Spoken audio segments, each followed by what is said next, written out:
Bismillah. Assalamualaikum warahmatullahi wabarakatuh. Alhamdulillahi rabbil alamin. Alhamdulillahilladzi hadana lihada wa ma kunna linahtadiya laula an hadana Allah. Asyhadu an la ilaha illallah wa asyhadu anna Muhammadan abduhu wa rasuluh. Allahumma salli wa sallim wa barik ala sayyidina Muhammadin wa ala alihi wa ashabihi wa man tabi'ahum bi ihsanin ila yaumiddin. Amma ba'du, rabbi syrah li sadri wa yassir li amri wahlul 'uqdatam min lisani yafqahu qawli. Subhanaka la ilma lana illa ma 'allamtana innaka antal alimul hakim. Allahumma 'allimna ma yanfa'una wanfa'na bima 'allamtana wa zidna ilman ya rabbal alamin. Allahumma inna nas'aluka ilman nafi'an wa rizqan tayyiban wa 'amalan mutaqabbalan wa shifaa'an min kulli da'in wa saqamin. Allahumma inna na'udzubika min qalbin la yakhsha' wa min ilmin la yanfa' wa min nafsin la tashba' wa min da'watin la yustajabu laha. Bapak Ibu jamaah yang dimuliakan Allah Subhanahu wa taala, pagi hari ini alhamdulillah dalam keadaan sehat walafiat Allah kembali kumpulkan kita semua di masjid ini dan dimampukan kita melaksanakan sholat subuh berjamaah. Mudah-mudahan Allah menjaga dan menetapkan iman Islam kita, mengkaruniakan keistiqomahan, dan semoga kita semua kembali kepada Allah kelak dalam keadaan husnul khatimah insyaallah. Amin ya rabbal alamin. Pagi hari ini kembali kita akan melanjutkan kajian kita terkait dengan qasasul anbiya, kisah-kisah para nabi. Kita masih berada dalam kisah Nabi Musa alaihi salam, salah satu kisah yang paling masyhur, populer, dan banyak disebut di dalam Al-Quran, dan banyak sekali episodenya. Dan tidaklah Allah menyebutkan suatu kisah dalam Al-Quran melainkan agar kita dapat mengambil pelajaran. Dan Bani Israel termasuk kaum yang paling banyak diceritakan dalam Al-Quran, karena begitu banyak pelajaran-pelajaran yang bisa kita ambil dari kisah kehidupan mereka, baik saat mereka masih berada di bawah penjajahan Fir'aun ataupun setelah mereka terlepas dari Fir'aun. Kita sudah membahas pada kesempatan sebelumnya tentang berakhirnya Fir'aun dan juga para pengikutnya, dan Fir'aun adalah salah satu di antara taghut yang pernah hidup di muka bumi. Disebutkan dalam Al-Quran, innahum taghaw fil bilad, mereka orang-orang yang memang melampaui batas di muka bumi ini, fa'aktsaru fihal fasad, dan banyak berbuat kerusakan di muka bumi. Namun Allah Subhanahu wa taala dengan hikmahnya tidak membiarkan Fir'aun itu begitu saja, tetapi Allah mengirimkan kepadanya Nabi Musa dan Nabi Harun alaihi wassalam mendakwai mereka dengan membawa berbagai macam bukti-bukti kebenaran, membawa berbagai macam mukjizat. Namun berbagai macam mukjizat, ayat-ayat dan bukti kebenaran serta berbagai macam peringatan rupanya tidak membuat ia sadar. Karenanya sudah sampai pada batas waktunya Allah memberikan penangguhan hingga akhirnya mereka semua dibinasakan oleh Allah Subhanahu wa taala dan ditenggelamkan di Laut Merah. Bahkan Allah menjadikan jasad Fir'aun tetap utuh agar dia menjadi pelajaran bagi umat manusia yang hidup setelahnya. Namun sebagaimana yang kami sampaikan, Fir'aun sebagai sosok manusia memang telah mati. Fir'aun sebagai seorang raja yang zalim memang telah mati. Tapi sifat-sifat Fir'aunisme itu rupanya masih terus tumbuh dalam setiap generasi. Sehingga muncul Fir'aun-Fir'aun baru pada generasi berikutnya, bahkan boleh jadi sampai dengan kehidupan kita di zaman sekarang. Di zaman Rasulullah sallallahu alaihi wasallam, Rasul menyebut hadza fir'aunu hadhil ummah. Inilah Fir'aunnya umat ini, yaitu kepada Abu Jahal. Abu Jahal disebut oleh Rasul, inilah Fir'aunnya umat ini. Nah, boleh jadi di masa kita sekarang juga ada Fir'aun masa sekarang. Memang mereka tidak dijuluki Fir'aun, tapi sifat-sifat Fir'aun itu ada di dalam diri mereka. Nah, ma'asyiral muslimin jamaah rahimakumullah, inilah salah satu di antara karunia Allah kepada Bani Israel, bahwa Allah telah menyelamatkan mereka dari kejamnya Fir'aun. Fantaqamna minhum fa'aghraqnahum fil yammi bi'annahum kadzabu biayatina wa kanu anha ghafilin. Maka kami hancurkan mereka, Fir'aun dengan pengikutnya, lalu kami tenggelamkan mereka di dalam lautan disebabkan karena mereka telah mendustakan ayat-ayat kami. Ayat-ayat kami, nasihat-nasihat, mukjizat-mukjizat, peringatan-peringatan, semuanya didustakan. Wa kanu anha ghafilin, dan disebabkan karena mereka dahulu termasuk orang-orang yang lalai terhadap ayat-ayat Allah. Artinya begitu datang ayat Allah mereka cuek, mereka tidak memperhatikan, mereka tidak memikirkan, mereka tidak mengambil pelajaran. Karena sebab itulah mereka kemudian mendustakan dan akhirnya mereka pun dibinasakan oleh Allah Subhanahu wa ta'ala. Maka dengan demikian kita ketahui Bani Israel baru saja terlepas dari Fir'aun dan pengikutnya, ya, setelah mereka menyeberangi Laut Merah. Jadi kalau kita lihat di peta itu, ya, memang yang menghubungkan antara Mesir dengan negeri sebelahnya itu ya dari mulai paling bawah Yaman, Saudi Arabia, ke atas terus sampai nanti negeri Syam, Palestina. Itu yang menghubungkan dengan Mesir memang hanya satu bagian daratan kecil, ya, yang hari ini juga diantaranya kita sebut perbatasannya disebut perbatasan Rafah, ya. Jadi kalau mereka nyebrang dari Mesir terus ke negeri sebelahnya, ya boleh jadi memang itu di barisan Laut Merah yang kecil itu, atau ada Teluk Suez di sana. Nah, ma'asyiral muslimin jamaah rahimakumullah, lalu kemudian kita bisa melihat pada surah Al-A'raf ayat 137 sampai dengan 141. Inilah babak baru daripada dakwah Nabi Musa alaihissalam setelah beliau selama kurang lebih 20, ada yang mengatakan 23 tahun di Mesir mendakwai Fir'aun sampai akhirnya Fir'aun kemudian mati, dan juga membebaskan Bani Israel, menyelamatkan mereka dari penjajahan Fir'aun. Maka beliau memasuki babak baru dakwah, yaitu membebaskan Bani Israel dari karakter-karakter penjajahan. Jadi rupanya sekian ratus tahun Bani Israel itu dijajah, ditindas oleh Fir'aun, dipaksa menyembah berhala, dipaksa menyembah Fir'aun. Itu dengan sendirinya menyebabkan satu penyakit di dalam hati dan merubah karakter. Yang asalnya pemberani menjadi pengecut. Yang tadinya orang-orang yang lurus pikirannya menjadi rusak pikirannya, rusak jiwanya. Karenanya tidak heran kalau kita mendengar salah satu di antara kalimat yang disampaikan siapa? Bung Karno, ya.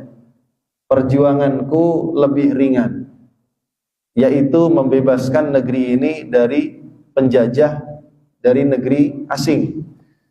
Kelak perjuangan kalian jauh lebih berat, karena perjuangan kalian melawan bangsa kalian sendiri. Maksudnya adalah tentu melawan karakter, melawan jiwa, melawan hati manusia yang boleh jadi terwariskan disebabkan penjajahan itu sifat-sifat buruk, rakusnya, ya, pengkhianatnya, kedustaannya, dan lain sebagainya. Ya. Dan Bani Israel ini lebih parah, penjajahannya jauh lebih parah karena mereka benar-benar dipaksa untuk meninggalkan keyakinan lamanya, yaitu keyakinan yang diajarkan Nabi Yusuf alaihissalam dan saudara-saudaranya, ya tentu berarti agama tauhid. Ya, mereka dipaksa untuk menyembah berhala, menyembah Fir'aun. ini dengan sendirinya menimbulkan karakter yang buruk di dalam jiwa dan hati mereka. Karenanya di ayat yang ke-137 jamaah rahimakumullah, Allah Subhanahu wa taala berfirman, wa awrathnal qaumal ladzina kanu yustad'afuna masyariqal ardi wa magharibaha allati barakna fiha wa tammat kalimatu rabbikal husna ala bani Israila bima sabaru wa dammarna ma kana yasna'u fir'aun wa qaumuhu wa ma kanu ya'rishun. Setelah Fir'aun dihancurkan dan dibinasakan, wa awrathnal qauma, maka kami mewariskan, kata Allah, mewariskan negeri Mesir tentunya, al-qauma, kepada suatu kaum, alladzina kanu yustad'afun, yang dahulu mereka tertindas. Masyariqal ardi wa magharibaha, kami wariskan kepada mereka tanah-tanah dari mulai timur sampai baratnya. Masyariqal ardi wa magharibaha. Jadi begitulah Allah Subhanahu wa taala mengatur kehidupan dunia ini, menghancurkan orang-orang yang zalim, lalu mengangkat mereka ya, untuk menggantikan posisi orang-orang yang zalim ini. Dahulu Bani Israel dijajah dan ditindas oleh Fir'aun, bahkan Fir'aun menimpakan kepada mereka siksaan yang amat sangat kejam, termasuk diantaranya menyembelih anak-anak lelaki mereka, membiarkan hidup anak-anak perempuan mereka. Lalu sekarang Fir'aun sudah mati, maka Allah jadikan mereka sebagai pewaris negeri tersebut dari timur sampai baratnya. Disebutkan yang diwariskan oleh Allah adalah allati barakna fiha. Kami wariskan kepada mereka dari timur sampai ke barat, yaitu negeri yang kami berkahi. Nah, ini menarik. Allati barakna fiha, negeri yang kami berkahi di dalamnya. Dan negeri yang diberkahi yang disebutkan dalam Al-Quran itu adalah negeri Syam. Syam yang dahulu atau hari ini itu mencakup wilayah Palestina secara keseluruhan, masuk juga Lebanon, sebagian dari Irak, sebagian dari Mesir, dan juga diantaranya adalah mana sebelahnya itu Aljazair.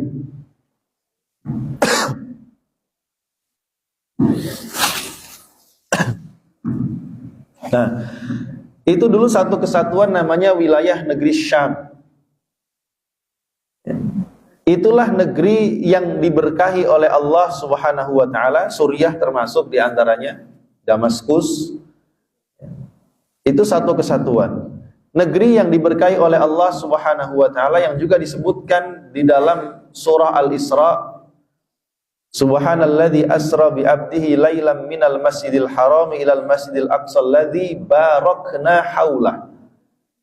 Diperjalankan Rasulullah pada malam hari dari Masjidil Haram ke Masjidil Aqsa, yaitu Masjidil Aqsa yang diberkahi sekelilingnya. Jadi tidak cuma masjidnya saja, tapi sekelilingnya juga merupakan tanah yang diberkahi. Nah, Allah menjanjikan itu bagi mereka. Allah berjanji mewariskan itu semua bagi mereka. Nah, bentuk keberkahan yang Allah berikan kepada negeri tersebut adalah al-khaira ja'alna fihal khaira. Kami jadikan padanya kebaikan yang sabit, tetap, mustamirron, terus menerus, wa katsiron, dan banyak. Jadi negeri Syam itu negeri yang banyak kebaikannya, dan kebaikannya itu ada padanya terus menerus, dan dia akan terus mengeluarkan kebaikan-kebaikan. Di antaranya adalah tanamannya, buah-buahannya, mata airnya, sungai-sungainya, dan berbagai macam kebaikan-kebaikan lainnya. Makanya negeri Syam itu termasuk negeri yang subur, Pak. Palestina juga termasuk negeri yang subur. Bapak-bapak pernah lihat kurma yang gede banget? Ya. Orang sebutnya kurma apa? Ya. Mijol. Gede, segede jempol kaki, lebih gede lagi. Ya. Itu salah satunya adalah produksi dari Palestina. Ya. Salah satunya. Begitu pula kita melihat, kita bisa mencari informasi tentang keberkahan negeri Syam ini. Memang luar biasa, pertaniannya sangat subur, makmur, dan menghasilkan buah-buahan yang sangat lezat. Begitulah Allah kemudian juga mengatakan wa tammat kalimatu rabbikal husna ala bani Israila bima sabaru. Wa tammat, dan telah sempurna ketetapan Tuhanmu yang begitu baik ala bani Israila, atas bani Israel, bima sabaru, disebabkan karena mereka telah bersabar. Jadi disebabkan karena mereka itu sangat bersabar atas penindasan yang dilakukan oleh Fir'aun. Apalagi setelah kehadiran Nabi Musa alaihi salam, mereka semakin bersabar meskipun kadang-kadang ngeyel. Ya, tetapi Allah menghargai kesabaran mereka itu, sehingga akhirnya Allah hancurkan Fir'aun dan Allah jadikan mereka sebagai pewaris negeri yang dijanjikan. Wa dzalika bisababi sabrihim ala adza fir'auna wa qaumi. Dan hal itu disebabkan karena mereka bersabar atas kezaliman Fir'aun dan pengikutnya. Nah, hal ini juga disebutkan dalam beberapa surat yang lain, di antaranya dalam surah Al-Qasas. Ya, Allah mengatakan ayat ke-5 dan ke-6, wa nuridu an namunna 'alal ladzina istud'ifu fil ardi wa naj'alahum a'immatan wa naj'alahumul warithin. Demikianlah kami menginginkan hendak memberikan karunia kepada orang-orang yang tertindas di muka bumi, dan kami ingin menjadikan mereka sebagai para pemimpin, dan kami jadikan mereka sebagai pewaris negeri. Wa numakkina lahum fil ardi wa nuriya fir'auna wa hamana wa junudahuma minhum ma kanu yahdharun.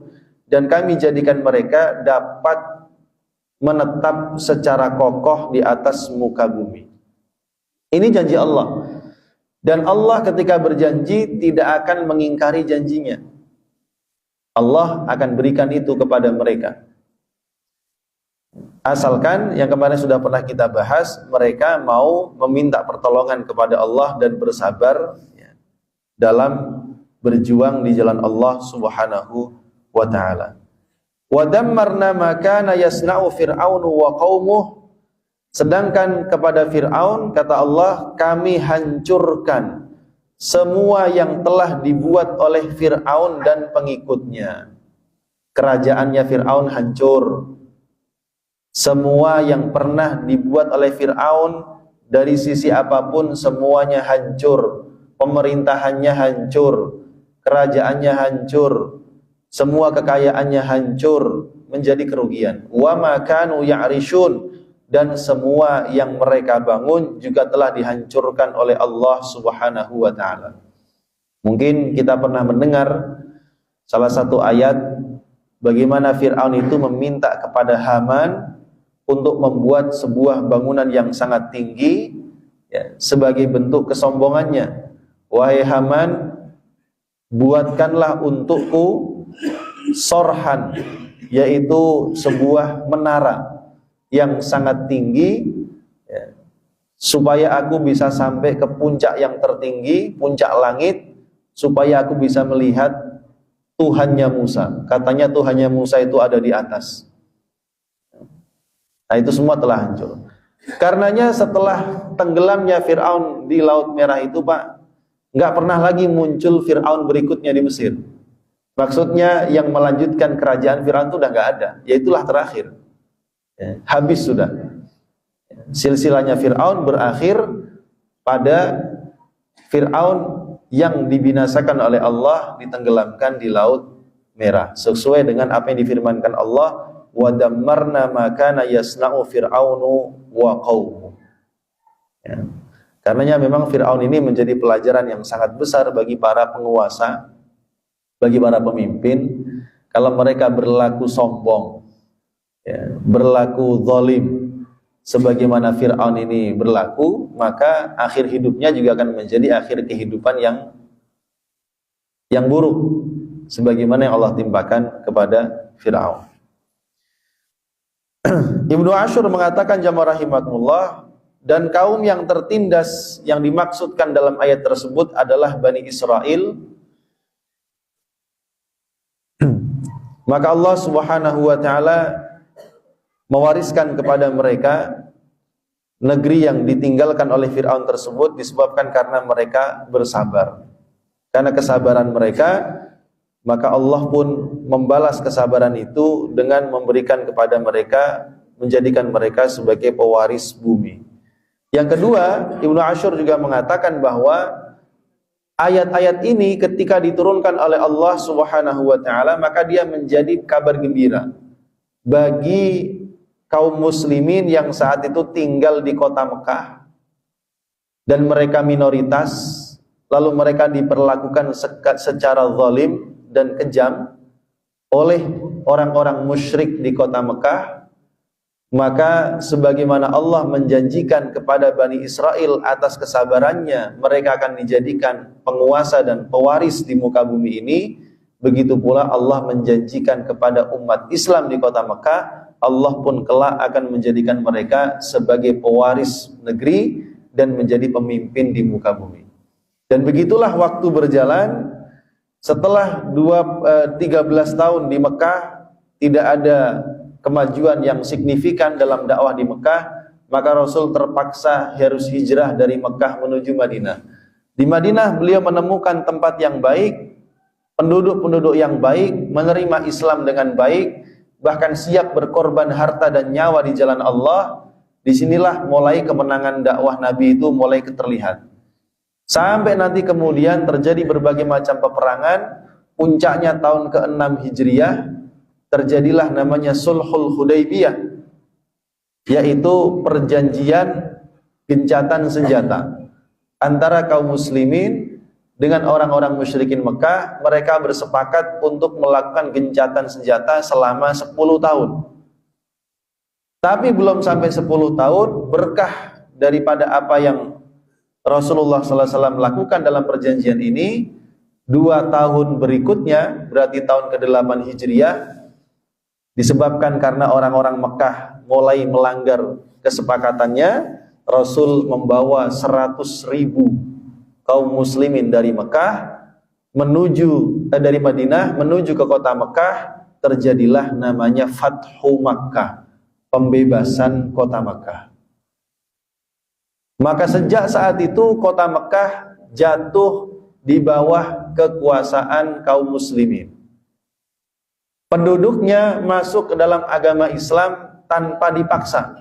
Rasulullah SAW menyatakan kepada mereka semua, hari ini kalian semua dibebaskan. Siapapun yang masuk Ka'bah mereka aman. Yang masuk rumah Abu Sufyan dia aman. Yang masuk ke dalam rumahnya sendiri dia aman. Tidak ada seorang pun yang dilukai oleh kaum muslimin. Ini merupakan fathun azim, kemenangan yang sangat besar. Karenanya setelah itu Rasulullah SAW mengatakan la hijrata ba'dal fathi. Setelah penaklukan kota Mekah tidak akan ada lagi hijrah dari kota Mekah. Hijrah hanya berlaku dalam 1 kali saja. Makanya sampai dengan hari ini Mekah tetap menjadi milik umat Islam dan tidak ada ceritanya umat Islam itu hijrah meninggalkan kota Mekah. Tidak ada. Ya. Nah, ini semua adalah merupakan janji Allah kepada kaum muslimin. Disebabkan karena mereka telah bersabar dalam berjuang dan di dalam menghadapi berbagai macam tindak kezaliman dan kekejaman yang dilakukan oleh orang-orang musyrikin Mekah di kala itu. Ya. Nah, ini juga yang akan berlaku kepada siapapun yang sanggup bertahan, bersabar dalam waktu yang panjang, ya mereka yang akan keluar sebagai pemenang, Pak. Karenanya sekarang juga di Gaza, di Palestina itu kuat-kuatan. Siapa yang paling kuat bertahan, ya dia yang menang. Ini kan gencatan senjata alot. Israel tidak mau gencatan senjata kecuali para pejuang melucuti senjatanya. Ya para pejuang nggak akan pernah mau melucuti senjatanya, karena kalau mereka nggak punya senjata, Israel tidak mungkin dipaksa mau gencatan senjata. Jadi alot ini, ya tinggal kuat-kuatan tentaranya siapa. Nah sedangkan pidato Abu Ubaidah yang terakhir, dia mengatakan dalam sebulan terakhir ini kami telah mampu melumpuhkan ratusan tentara Zionis. Ada yang tewas, ya, ada yang luka-luka, ada yang stres lalu jadi gila, ada pula yang ditangkap sebagai tawanan perang. Jadi tawanan perangnya nambah terus. Kenapa seperti itu? Ya memang itulah cara satu-satunya yang bisa dilakukan menekan penjajah. Kalau nggak begitu nggak bisa. Karena Israel ini kejam sekali, Pak. Mereka melarang bantuan masuk ke Gaza dan mereka berdalih akan membuat lembaga kemanusiaan sendiri, namanya Gaza lupa saya itu. Jadi itu yang dibentuk Israel sama Amerika. Mereka mendrop makanan-makanan, bahan makanan, sebagiannya ada yang dicampur dengan obat-obatan terlarang itu. Ya. Lalu mereka mempersilahkan orang-orang Gaza mengambil bantuan, tetapi mereka ditembaki. Karenanya para pengamat mengatakan lembaga kemanusiaan buatan Israel ini adalah alat politik dan alat militer yang digunakan untuk melanjutkan genosida sesungguhnya. Itu yang dilakukan. Jadi susah sekali. Ya. Jadi yang menarik dalam pidato Abu Ubaidah yang terbaru, jamaah rahimakumullah, kelihatan badannya itu kurus sekali, menunjukkan berarti selama ini memang mereka ini selain berjuang juga kurang makan. Kemudian matanya kelihatan agak kemerahan, menandakan kurang istirahat. Sudah berbulan-bulan dia nggak muncul. Terakhir itu bulan Maret, ini baru sekarang dia muncul lagi. Dan salah satu poin yang paling menyedihkan dalam pidatonya yang berdurasi sekitar 18 menit itu, mereka mengatakan, kami mengatakan kepada seluruh saudara-saudara kami, para pemimpin-pemimpin negeri Arab Islam, ulamanya, para tokohnya, para pejabatnya, bahwa kalian kelak adalah musuh kami di hadapan Allah.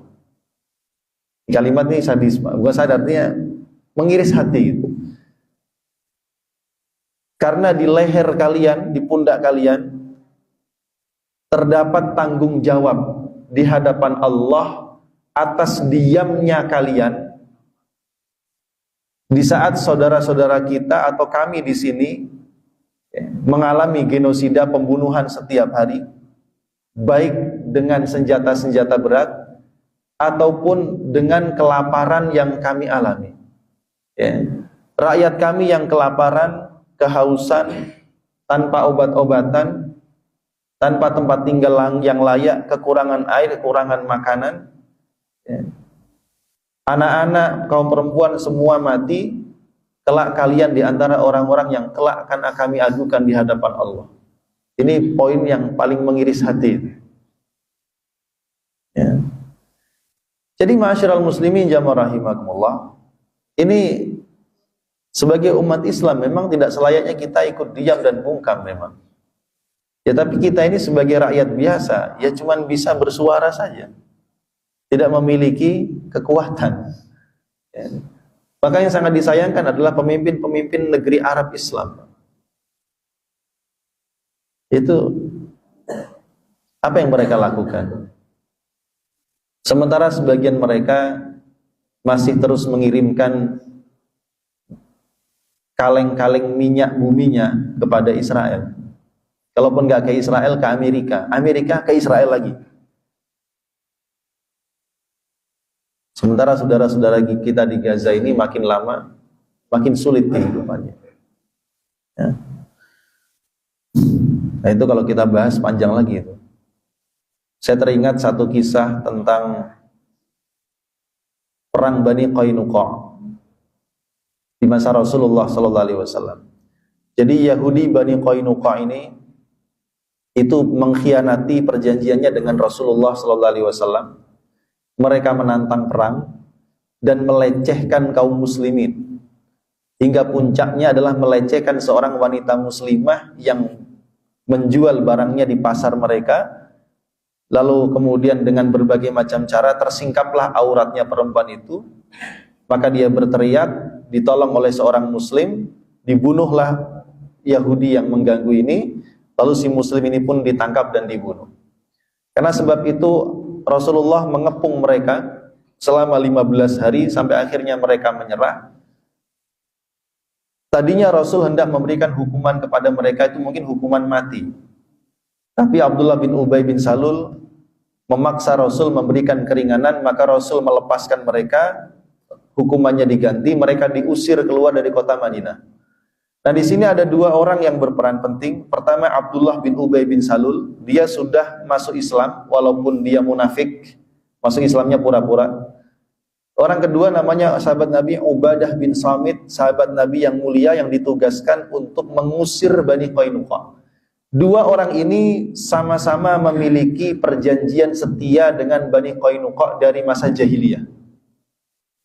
Perjanjian setia itu adalah perjanjian untuk menolong siapapun yang diganggu, ya, maka yang tidak diganggu harus siap membantu menolongnya dengan apapun. Begitu kira-kira di masa itu.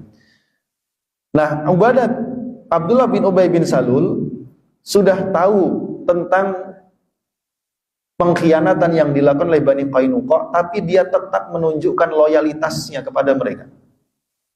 Bahkan dia melobi kepada Rasul supaya Rasul tidak menghukum mereka dan supaya Rasul tidak mengusir mereka. Ini Abdullah bin Ubay. Di sisi lain Ubadah bin Samit, dia terang-terangan menyatakan diri kepada Rasul, "Ya Rasul, saya berlepas diri dari semua perjanjian yang aku buat dengan mereka. Dan aku hanya memberikan loyalitasku kepada Allah, kepada Rasulullah, dan kepada orang yang beriman." Ini Ubadah bin Samit. Bani Qainuqa mengatakan, "Tegakah engkau, wahai Ubadah, mengusir kami, orang-orang yang selama telah setia kepadamu?" Maka Ubadah dengan tegas mengatakan, "Hati manusia telah berubah. Hati kalian berubah, hati kami berubah. Dan Allah dan Islam telah menghapuskan berbagai macam perjanjian di masa jahiliyah. Dan karena kalian telah mengkhianati Rasulullah SAW, maka aku pun berlepas diri dari kalian." Ini tegas. Disebabkan hal itu, jamaah rahimakumullah, Allah turunkan surah Al-Maidah ayat 51 sampai dengan 56. Masih ingat dulu rame Al-Maidah 51 tahun 2016? Itulah sebab asbabun nuzulnya, di mana Allah memuji Ubadah bin Samit yang berlepas diri dari orang-orang Yahudi yang telah berkhianat, dan Allah mencela Abdullah bin Ubay bin Salul, ya, yang tetap memberikan loyalitasnya kepada Yahudi meskipun mereka telah berkhianat. Nah, maka dua orang ini berbeda nasibnya, ya. Meskipun mereka secara status, katakan secara identitas, secara KTP sama-sama muslim, Ubadah bin Samit muslim yang baik, sahabat mulia, perawi hadis, mujahid fisabilillah. Tapi Abdullah bin Ubay bin Salul adalah seorang munafik. Luarnya ngaku Islam, dalamnya menyimpan benci kepada Islam, selalu menghembuskan fitnah kepada Rasulullah dan kaum muslimin, berusaha memecah belah kaum muslimin, loyalitasnya kepada orang-orang kafir dan orang-orang musyrik, ya. Ini beda, maka nasibnya di akhirat juga berbeda. Nah, kita melihat hari ini jamaah rahimakumullah, kalau dunia hari ini, muslimnya dan non-muslimnya, semua atau mayoritasnya satu suara membela Gaza, kan begitu sekarang kondisinya. Kita lihat demo besar-besaran di Eropa itu membela Gaza, meskipun mereka non-muslim. Jadi sekarang seluruh umat manusia mayoritasnya, muslimnya non-muslimnya, membela Gaza. Tapi lihat para pemimpinnya,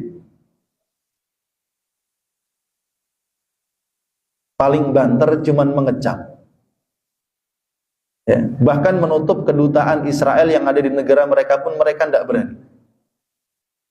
Dan Israel padahal hari ini sudah melampaui batas. Dia nyerang Iran, dia nyerang Yaman, kemarin Suriah, ya. Bahkan di Palestina sendiri tidak cuma Gaza, Rafah digempur, tepi barat yang sudah jadi wilayah kekuasaan mereka digempur juga. Padahal di sana hampir tidak ada perlawanan. Ya. Nah, kita mempertanyakan loyalitas kalian kepada siapa, para pemimpin-pemimpin negeri Arab Islam ini? Ya ayyuhalladzina amanu la tattakhidul yahuda wan nasara awliya. Wahai orang-orang yang beriman, jangan jadikan Yahudi Nasrani sebagai aulia. Ba'duhum awliya'u ba'd, sebagian mereka adalah penolong bagi sebagian yang lain. Dan itu ayatnya tegas sekali. Barang siapa yang tetap bersumpah setia dengan mereka, berarti kalian termasuk di antara mereka. Ya. Maka sekarang ini masing-masing, karena pemimpin-pemimpin nggak ada yang bisa dijadikan pegangan. Kalau di Eropa masih boleh demonstrasi, di negeri Arab Islam nggak boleh, Pak. Di Mesir, ya, di beberapa negara kecuali Yaman, itu rakyatnya tidak diperbolehkan demonstrasi untuk mendukung Gaza, nggak boleh. Bisa ditangkap sampai segitunya. Ya. Nah ini loyalitas. Ya. Karenanya ma'asyiral muslimin jamaah rahimakumullah, saudara-saudara kita di Gaza, termasuk yang disampaikan Abu Ubaidah, mereka mengatakan bahwa pasukan kami masih siap untuk melakukan perang yang sangat panjang. Ya boleh jadi ini tekanan terhadap penjajah. Karena memang kalau diadu tentara dengan tentara, mereka tidak ada apa-apanya, Pak. Memang peralatan perangnya canggih, tapi secara mental dan keberanian jauh sekali. Informasi dari Al Jazeera 2 hari yang lalu mengatakan bahwa jumlah tentara Zionis yang mati bunuh diri, ya nggak usah dibunuh, itu meningkat drastis. Dalam sebulan ini ada sekitar 24 orang, gitu. Ya. Jadi menandakan sebenarnya mereka itu lemah. Karenanya di antara pernyataan Abu Ubaidah, ya, kami amat sangat menyayangkan bahwa setelah kalian mengetahui betapa lemahnya musuh kita ini dan betapa pengecutnya mereka, kalian pun masih tetap diam dan tidak berbuat apa-apa. Jadi itu ya kalimat sindiran yang sangat keras sebenarnya kepada negara-negara Islam, ya, khususnya. Karena mereka sedikit pun hampir bisa dikatakan tidak ada tindakan yang berarti untuk membela Gaza. Padahal sudah hampir 2 tahun ini, Pak. Sudah 21 bulan kondisi itu mereka alami. Baik. Ma'asyiral muslimin jamaah rahimakumullah.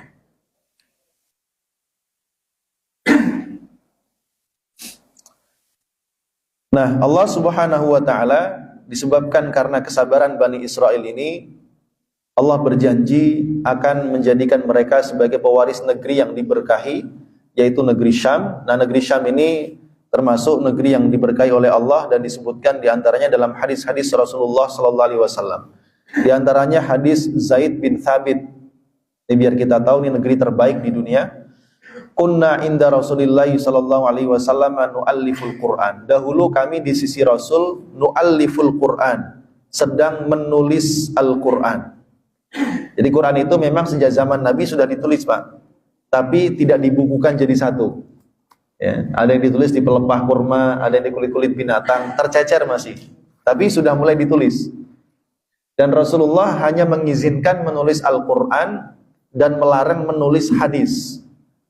Jadi kalau Rasul mengucapkan apapun itu para sahabat dilarang menulis. Kenapa? Khawatir kelak tercampur dengan Quran. Itu diantaranya. Lalu ketika dalam kondisi demikian kami di sisi Rasulullah SAW sedang menulis Al-Quran, maka Rasulullah SAW bersabda, Tuba lisyam.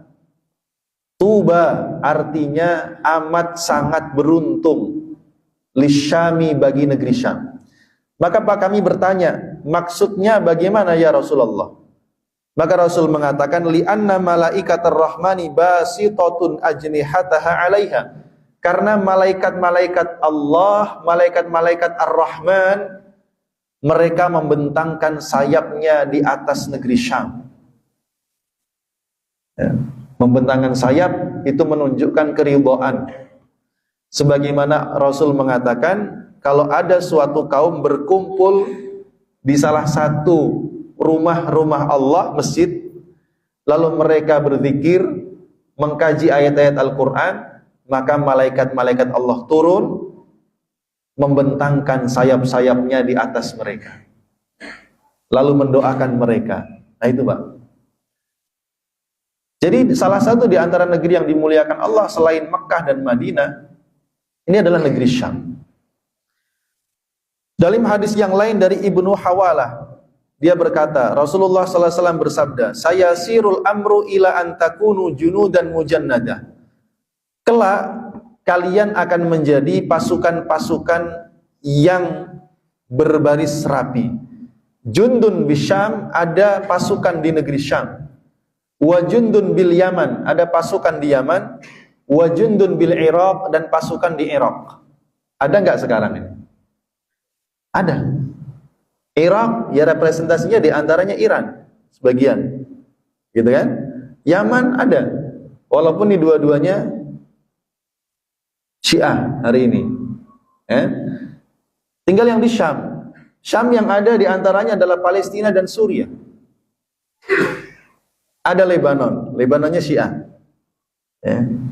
Nah, kemudian Ibnu Hawalah perawi hadis ini bertanya, "Khirli ya Rasulullah in adraktu dzalik." Ya Rasul, pilihkanlah untukku seandainya aku hidup sampai di masa itu. Di antara 3 pasukan ini, saya harus milih dan bergabung kemana? Nih. Maka Rasul mengatakan, "Alaika bisyam." Wajib atasmu untuk bergabung dan membela mereka yang di Syam. Kenapa? Fa innaha khiyaratullah. Karena Syam itu negeri terbaik pilihan Allah. Yajtabi ilaiha khiyaratahu min ibadih. Allah akan memilih hamba-hambanya yang terbaik dan berkumpul di sana. Fa amma in abaitum, tapi kalau kalian tidak mampu ke sana, fa alaikum biyamanikum, maka atas kalian bergabung dengan yang di Yaman. Tapi jangan dikontekskan sekarang, ini repot nanti. Ya. Karena Yaman bagi Houthi itu Syiah. Wastaqu min hudrikum. Dan minumlah dari air mereka, fa innallaha tawakkala li bisyami wa ahli. Sesungguhnya Allah telah menanggung bagiku negeri Syam dan penduduknya. Jadi Syam itu tetap yang terbaik. Syam itu tetap yang terbaik. Kelak memang di akhir zaman ada pasukan dari Yaman, dan itu ya nanti akhir zaman, bukan sekarang, tapi sekarang sudah mulai kelihatan. Maka dalam kajian akhir zaman ini hadis-hadis yang pasti banyak dikaji, Pak. Kajian tentang akhir zaman. Hadis yang lain dari Qurrah dari Rasulullah sallallahu alaihi wasallam, "In fasada ahlus Syam fala khaira fikum." Kalau seandainya penduduk negeri Syam itu telah rusak, maka tidak ada lagi kebaikan bagi kalian. La tazalu ta'ifatun min ummati mansurin. Akan terus ada segolongan di antara umatku yang mereka itu akan ditolong oleh Allah. La yadurruhum man khadalahum hatta taqumas sa'ah. Tidak ada siapapun yang dapat mencelakai mereka sampai hari kiamat tiba. Kayaknya tetap pasukan terbaik pasukan Syam. Syam bumi jihad. Nah, ma'asyiral muslimin jamaah rahimakumullah. Waktunya udah mau habis ya, Pak. Padahal poinnya tadi bukan itu ini. Baik, ma'asyiral muslimin jamaah rahimakumullah. Lalu kemudian dalam ayat yang ke-138 Allah Subhanahu wa taala berfirman, "Wa jawazna bi bani Israil al-bahra fa'atau ala qaumin ya'kufuna ala asnamin lahum qalu ya Musa ij'al lana ilahan kama lahum aliha qala innakum qaumun tajhalun." Dan kami seberangkan Bani Israel melalui Laut Merah. Fa'atau ala qaumin ya'kufuna. Setelah mereka nyebrang, mereka melewati suatu kaum yang ya'kufuna, i'tikaf, artinya berdiri di depan, ala asnamin, berhala-berhala, lahum yang mereka miliki. Setelah mereka nyebrang Laut Merah, mereka terus berjalan, lalu mereka melewati suatu perkampungan. Di kampung itu penduduknya sedang menyembah berhala-berhala Tuhan-Tuhan mereka. Sebagian riwayat mengatakan berhala-berhala itu berwujud patung sapi betina. Patung sapi betina. Nah, Maka mereka mengatakan kepada Nabi Musa, "Ya Musa, ij'al lana ilahan kama lahum aliha." Wahai Musa, tolong buatkan untuk kami Tuhan-Tuhan seperti Tuhan-Tuhan mereka. Nah, perhatikan. Jadi dalam salah satu riwayat Ibnu Katsir menyebutkan bahwa ketika melewati perkampungan itu, melihat penduduknya menyembah berhala, patung sapi tadi, mereka penasaran, nanya, ini yang kalian sembah-sembah ini apa? Oh, ini berhala-berhala yang kami yakini kalau kami meminta kepadanya, kami dapat rizki. Ya, panen kami berhasil, bisnis-bisnis kami berhasil, anak-anak kami mendapatkan anak. Kalau kami butuh hujan, kami minta kepada mereka turun hujan. Ya. Jadi orang-orang ini menganggap berhala-berhala itu bisa mendatangkan kebaikan, mendatangkan keberkahan dalam kehidupan dunia mereka. Karena itulah mereka menyembahnya. Nah, karena melihat kondisi begitu, ini Bani Israel yang baru lepas dari penjajahan Fir'aun, penyakit lamanya kambuh. Maka mereka bilang kepada Nabi Musa, tolong buatkan kami Tuhan-Tuhan yang disembah seperti mereka menyembah Tuhan-Tuhan patung-patung sapi mereka. Nah, kejadian ini juga pernah dialami kaum muslimin. Tahun 8 Hijriah, Rasul menaklukkan kota Mekah di bulan Ramadan. Di bulan Syawalnya, Rasul mendengar informasi orang-orang Taif dan suku Hawazin sudah mulai bersiap menyerang umat Islam di Mekah. Maka Rasul pun mengerahkan sahabatnya yang 100.000 orang tadi dari Madinah, ditambah 20.000 dari Mekah yang baru masuk Islam. Maka mereka ini kemudian berjalan menuju tempat musuh. Ketika melewati suatu jalan, mereka melewati pohon besar.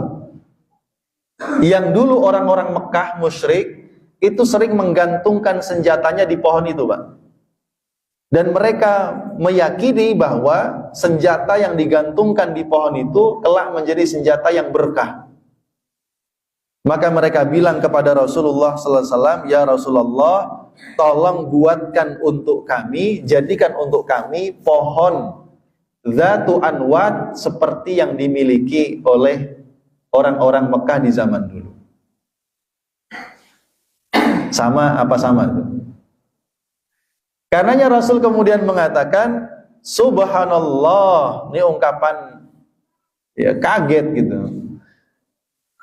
Sungguh kalian mengucapkan sesuatu yang pernah seperti yang diucapkan Bani Israel kepada Nabi Musa. Wahai Musa, buatkan untuk kami Tuhan-Tuhan yang akan kami sembah seperti mereka menyembah Tuhan-Tuhan atau patung-patung berhala mereka. Ya, maka Rasul kemudian melarang. Gak boleh seperti itu. Ya. Tidak ada keberkahan kecuali dari Allah. Tidak boleh meminta, memohon kecuali hanya kepada Allah. Gak boleh minta sama kuburan, minta sama pohon, minta sama matahari, minta sama bulan. Gak boleh. Ya. Apalagi datang ke Prambanan, ke Borobudur, pengen kaya, datang ke atas gunung apa Pak? Gunung Kawi, Gunung Kemukus, dan gunung-gunung yang lain. Bawa menyan, bawa... Gak boleh. Itu semua tindakan syirik. Datang ke laut, menghanyutkan kepala kerbau, macam-macam, direbutin lagi nanti sana, sampai tewas orang, hilangan nyawa. Itu semua perbuatan syirik. Rasulullah SAW kemudian mengatakan, demi zat yang jiwaku ada di tangannya, kalian kelak pasti akan mengikuti sunnah orang-orang sebelum kalian. Maksudnya ya seperti ini. Ya. Nah, para ulama mengomentari, kenapa hal itu bisa terjadi kepada kaum muslimin di masa Rasul, sebagaimana juga terjadi kepada Bani Israel, karena mereka itu baru saja masuk Islam. Karena mereka itu belum faham tentang Islam dan ajarannya. Jadi yang meminta kepada Rasulullah tadi, minta ada pohon yang bisa dimintai berkah tadi itu adalah orang-orang Mekah yang baru saja masuk Islamnya belum sampai sebulan. Itu. Dan ini yang nanti menjadi masalah dalam pasukan itu. Karena ketika orang-orang ini melihat pasukan kaum muslimin 120.000 dan kaum muslimin belum pernah punya pasukan sebesar itu, mereka merasa ujub, Pak, bangga. Wah, jumlah kita banyak, menang kita ini. Nggak taunya begitu diserang oleh musuh secara mengejutkan, mereka kaget. 120.000 orang lari semuanya, tinggal 80 orang di sekitar Nabi. Makanya peristiwa itu direkam dalam Al-Quran. Ya. Bagaimana ujubnya kalian terhadap jumlah kalian yang banyak itu menjadikan kalian kalah lari tunggang langgang. Kalau bukan Allah yang memberikan pertolongan, habis. Nah, ini pula problemnya. Berarti di antara problem umat ini, berdasarkan isyarat daripada hadis dan ayat ini, adalah problemnya adalah kebodohan. Ya. Jadi orang-orang yang baru masuk Islam ini menandakan pemahaman mereka terhadap Islam itu masih minim. Karenanya kalau orang itu baru masuk Islam lalu dia tidak didampingi untuk belajar Islam, maka cenderung kebanyakan mereka balik lagi kepada yang lama. Betul, Pak? Ada orang masuk Islam cuman karena pengen nikah, ya kan? Begitu nikah dia masuk Islam. Tapi setelah menikah tidak ada pendampingan. Banyak sekali setelah menikah balik lagi. Tuh. Terjadi apa tidak? Terjadi. Berbeda dengan yang begitu menikah, pasangannya bisa membimbing. Kalau laki-lakinya muslim, perempuannya non-muslim terus masuk Islam, laki-laki bisa bimbing. Tapi kalau dibalik, ini jarang sekali. Hampir tidak ada. Jadi seperti itu. Nah ini padahal mereka ini berada di samping seorang nabi. Bani Israel di samping Nabi Musa dan Nabi Harun. Orang-orang Mekah di samping Rasulullah SAW. Tapi jahiliyah yang ada di dalam hati dan jiwa mereka itu sudah puluhan tahun mendarah daging. Maka untuk mengangkat jahiliyah itu dari hati dan pikiran mereka, dibutuhkan proses pembelajaran yang panjang. Al-jahl. Itulah mengapa kalau umat ini menjadi umat yang jahil, tidak faham ajaran agamanya, pasti rentan disusupi hal-hal yang dapat merusak akidah dan keyakinan mereka. Ya. Tiap tahun biasanya di TV-TV itu menayangkan paranormal. Ya, diwawancara sama presenter. Jadi menurut Anda ini gimana nih terawangan tahun depan ini gitu. Tahun baru 2026 katanya, terawangan, maka dia meramal tahun ini akan banyak kejadian-kejadian yang luar biasa, banyak artis-artis yang kawin cerai. Itu tiap tahun disuguhin. Kita yang nonton ikut rusak. Produser ya sama sutradara dapat untung, kitanya yang rusak. Ya. Sekarang bioskop itu yang rame dan laris film-film horor, Pak. Buatan lokal. Itu karena memang horornya Indonesia lebih horor daripada film horornya luar negeri. Paling laris. Ada aja ceritanya nggak habis-habis. Produsernya, sutradaranya, pemainnya untung dapat duit, penontonnya rusak akidahnya. Kenapa? Jahil. Sementara ada pengajian diundang nggak mau datang. Udah diiming-iming sarapan tetap gak datang juga. Payah emang. Ya, kayaknya kalau dibagi duit pada datang. Iya. Saya berapa masjid itu? Kalau jamaah sholat rame, maghrib 3-4 soft. Giliran taklim 15 orang. Itu. Ini termasuk yang banyak ya, termasuk di sini nih, jamaahnya banyak pengajiannya. Benar. Ya, di tempat lain paling hanya mungkin seperempatnya gak nyampe. Ya tapi tetap kita jalankan gitu ya. Nah, ya. Kadang-kala orang merasa udah gak butuh lagi gitu. Naudzubillah min dzalik. Jadi ini problemnya.